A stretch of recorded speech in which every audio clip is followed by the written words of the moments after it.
আমাদের প্রতিপক্ষরা বলে, এই যে আজকেও প্রশ্ন তুলছে আমাদের বর্তমান সময়ের লোকেরা, ছাত্র শিবির এত টাকা কই পায়। আরে গর্দভরা, কেন বুঝো না? যারা 5 টাকা দেয় সংগঠনে এটা এমন ভাবে ব্যবহার করে আল্লাহ ওটার মধ্যে 500 টাকার বরকত দিয়ে দেয়। আর তোদের কাছে 5 টাকা গেলে তোরা এমন ভাবে ব্যবহার করো 5 পয়সার বরকত ওখান থেকে আল্লাহ তুলে নিয়ে যায়। জামাত এত টাকা কোথায় পায়, শিবির এত টাকা কোথায় পায়? আরে বেটা, শিবির জামাত এত টাকা কোথায় পায়? তার চেয়ে বড় কথা হলো আল্লাহ যখন বরকত দেয় তখন তাকে কেউ ঠেকায় রাখতে, আমাদেরকেও তোমরা কেউ ঠেকায় রাখতে পারবে না ইনশাআল্লাহ। সেই জন্য দুদক আমাদের ধরতে পারে না, দুদক তোমাদেরই ধরছে। পাসার আমরা করি না, পাসার তোমরাই করছো। আল্লাহ তাআলা আমাদের মানুষদের মধ্যে আরেকটা সিল দিয়েছেন, যাকে আল্লাহ তাআলা রিজিকও দিয়েছেন, আল্লাহ তাআলা তাকে সম্মান ও মর্যাদা দিয়েছেন।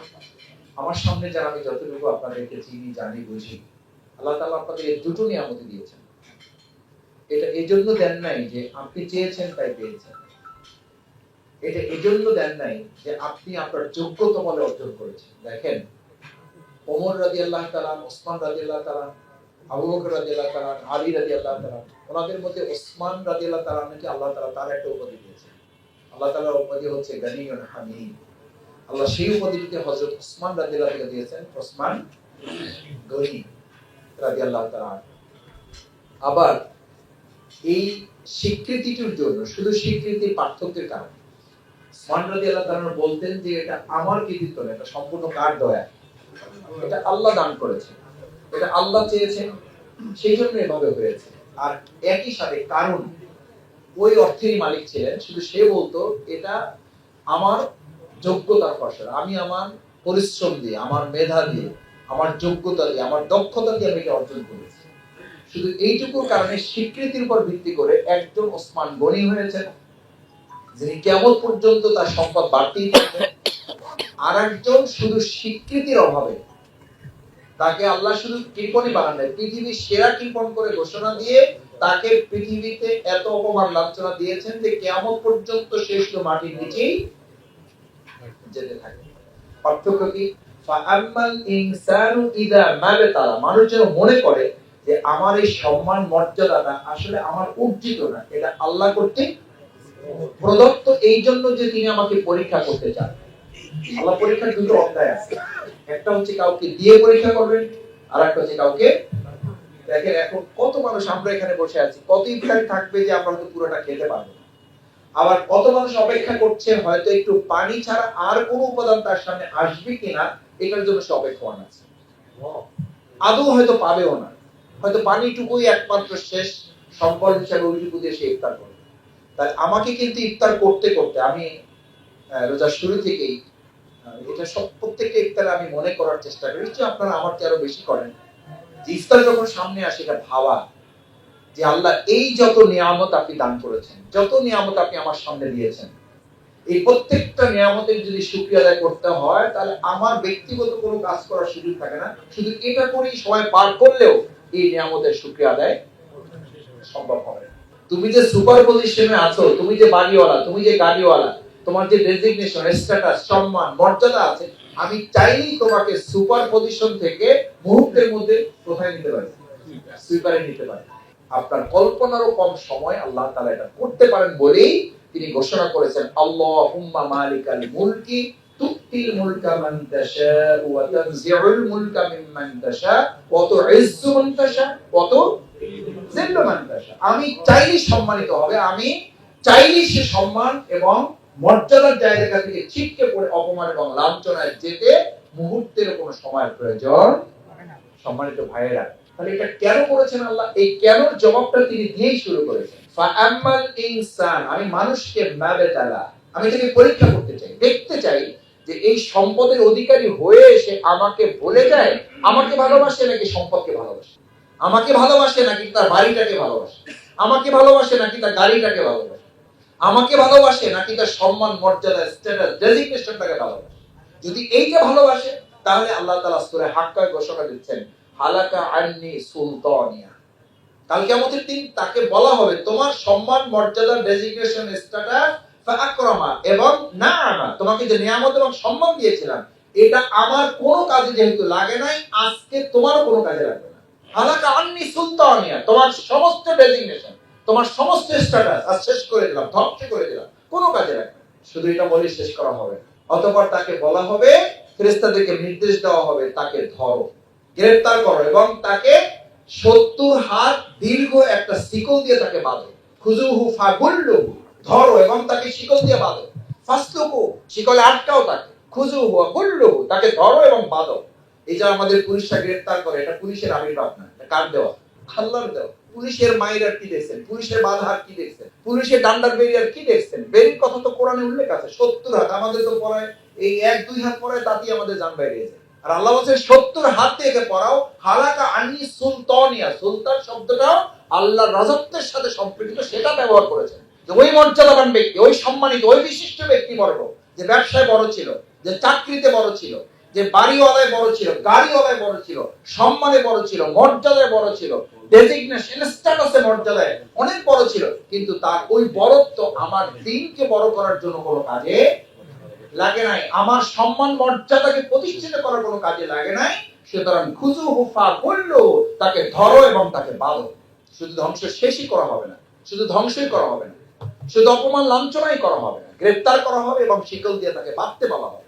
আমরা আল্লাহ তাআলার কাছে আজকে ইফতারের এই দোয়া কবুলের একদম বরকতময় মুহূর্তে আল্লাহর কাছে প্রত্যাশা করে, আল্লাহ মেহেরবানি করে এবং ধরা এবং বাধার, অপমান লাঞ্ছনার এই জায়গা থেকে আপনি আমাদেরকে হেফাজত করেন। আমিন।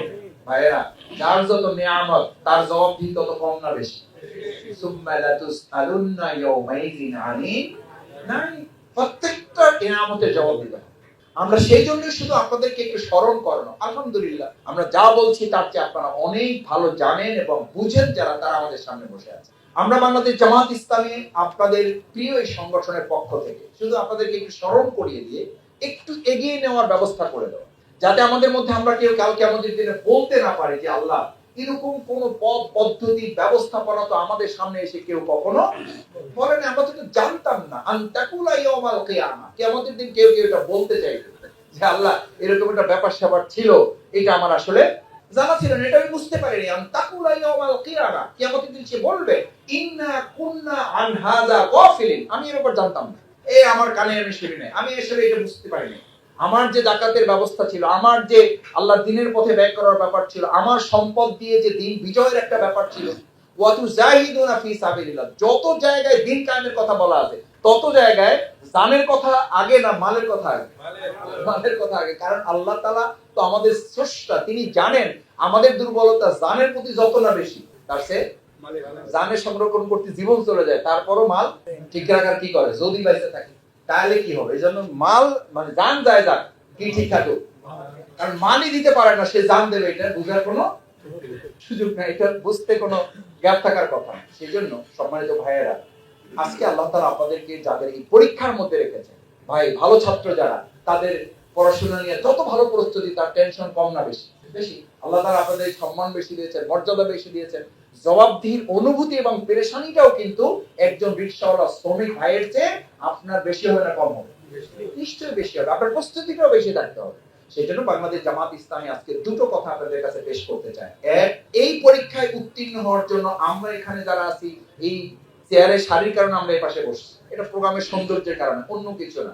বাকি আমরা সবাই মূলত আল্লাহর কাছে একই রকম। আমাদের জবাবদিহির প্রস্তুতিটার যেন আমরা কাল কিয়ামতের দিন এখানে যেমন একত্রিত হয়েছে, আল্লাহ দয়া করে যেন কাল কিয়ামতের দিন আমাদেরকে জান্নাতেও একত্রিত করেন, সেই পেরেশানি আমরা দুটো কথা বলছি। এক, আল্লাহ আমাদের এই পরীক্ষার মধ্যে যাদেরকে রেখেছেন, ফেলেছেন, আছি যারা, আমরা যেন পরীক্ষায় উত্তীর্ণ হয়ে মালের এবং জানের কোরবানি যেন আল্লাহর দ্বীনের জন্য আমরা পেশ করতে পারি। যে বিগত 15 বছরের আলোকে এই 25 সাল হয়েছে, আবার এই 25 সালের পরে ভিত্তি করে ঠিক হবে আগামী 15 বছর বাংলাদেশ কিভাবে চলবে। এই সিদ্ধান্ত কিন্তু হতে পারে আল্লাহ তাআলা এই বছরের মধ্যে আমাদেরকে নিতে হইতে পারে। সুতরাং ইমানদার হিসাবে আমার আপনার ভূমিকাটা হবে, বিগত 15 বছরে আপনারা অনেক কিছু করেছেন, আলহামদুলিল্লাহ। দেখেন, আমরা সহযোগিতা করেছেন, আমাদের এখন 11টা অ্যাম্বুলেন্স চলমান আছে, ফ্রি অ্যাম্বুলেন্স সার্ভিস। কোন কোন ক্ষেত্রে আমরা যারা দিতে পারেন তাদের কাছ থেকে কিছুটা একদম শুধু খরচটা আমরা নিচ্ছি, এটা সারা দেশে এখন চলমান আছে। বিগত 15 বছরে যারা বিশ্ববিদ্যালয়, হসপিটালগুলো নিজেরা নিজেদের মতো করে বানায়া নেয়, অন্যায় করে চালাইছে, এখন পরিস্থিতির কারণে এসে বলছে যে ভাই আমরা তো আর চালাইতে পারতেছি না, আর আমাদের চালানোর এখন সুযোগও নাই, যা হয়েছে হয়েছে, এখন আপনারা নেন, কোন রকম কিছু টাকা পয়সা দিয়ে নিয়ে আপনারা চালান। কারণ অন্যরা যদি নেয় তাহলে এটা অন্যভাবে ব্যবহার করবে, আর টাকা পয়সা পাওয়ার তো কোনো সুযোগই নাই। এখন আমরা যদি এটা না নেই তাহলে অন্যরা কিন্তু নেওয়ার সুযোগ তাদের হাতে আছে না নাই। এখন আপনাকে সিদ্ধান্ত নিতে হবে যে আমরা এই বিশ্ববিদ্যালয়গুলো নেব কিনা, আমরা এই হাসপাতালটা নেব কিনা। আমরা যদি গত বছর বলি যে 15 বছর আমরা শুধু সংগঠন চালাইছি, তাহলে এখন আমাদের সামনে যে পরিস্থিতি তৈরি হয়েছে, আমাদের সংগঠনের সাথে এখন দেশ পরিচালনায় ভূমিকা রাখতে হবে না হবে না? জনগণ কি এই আশা আমাদের কাছে করে না করে না? আলহামদুলিল্লাহ, এই আশা জনগণের মধ্যে আল্লাহ তৈরি করে দিয়েছেন না দেন না? এক সময় তো আমরাও কল্পনা করি নাই যে এদেশে ইসলামপন্থীরা, বাংলাদেশ জামাত ইসলামী, ইসলামী দলগুলো মিলে এই দেশ পরিচালনা করবে, এরকম আশঙ্কা মানুষ করবে। এই চিন্তা 2, 3, 5 বছর আগেও আমরা করতে কি পাইছি, একটু একটু আমাদের মধ্যে সীমাবদ্ধতা কাজ করছে। আর এখন তো জনগণ আমাদেরকে বাধ্য করতেছে যে হয় চালান, না হলে যা হয় পরিস্থিতি কিন্তু আপনাদের মেনে নিতে হবে, আর সুযোগ নেই। এবার যদি হাতছাড়া করেন তাহলে কিন্তু আর ভবিষ্যতে আবার কত বছর পর এই সুযোগ পাবেন তার কোনো ঠিক নাই। সম্মানিত ভাইয়েরা, 2025 সালটা এই দেশের মানুষের জন্য তো বটেই, ইসলামপন্থী মুসলিমদের জন্য এটা একটা টার্নিং পয়েন্ট। এই টার্নিং পয়েন্টে আমাদের প্রতিপক্ষ আমাদের বিরুদ্ধে শক্তভাবে আছে না নাই? এটা মোকাবেলায় আমাদের শক্ত থাকতে হবে না হবে না? হবে। যদি সেটা হয় তাহলে সিদ্ধান্ত নিয়ে এবার আমরা আমাদের সবটুকু ইসলামপন্থী ওয়ালাদের হাতে তুলে দিয়ে প্রতিপক্ষ মোকাবেলায় আমরা একটা সিরিয়াস ড্রাইভ দিতে চাই ইনশাআল্লাহ।